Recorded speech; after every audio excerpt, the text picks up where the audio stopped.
ஒரே கார்டில் எல்லாத்தையும் நீங்க சொன்ன அவசியம் இல்லை. இன்றைக்கு நாங்கள் பெண்கள் சார்ந்து மட்டும்தான் ஒரு வாரம் முழுவதும் நாங்கள் பதிவிட போறோம்னா அந்த ஒரு வாரம் வந்து பெண்கள் சார்ந்து இருக்கின்ற சாதனைகளா சொல்லுங்க.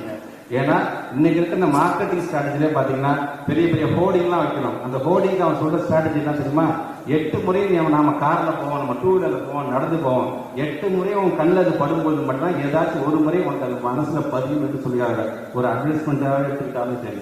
ஆக நீங்க இந்த ஒரு வாரம் போட்டு ஒரே கருத்தாகவே கொண்டு போனீங்கன்னா கண்டிப்பாக நம்முடைய தமிழ்நாடு முழுவதும் இருக்கின்ற 6 கோடி மக்கள் இன்னைக்கு வாக்காளர்களாக இருக்கிறார்கள்.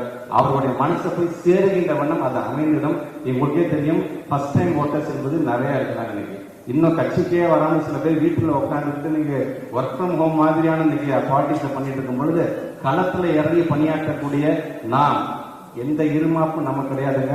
நாம அதிகமா இன்னைக்கு நம்ம வந்து ஒவ்வொரு குடும்பத்தையும் ஒரு பயனாளி நம்ம கொண்டு வந்திருக்கிறோம். அதோட தன்னடக்கத்தோட சொல்றோம் 200 தொகுதிகள் நம்ம வெற்றி பெறும் என்று. ஆனா இந்த எழுச்சியை பார்க்கும்போது 234 அடிப்போம்.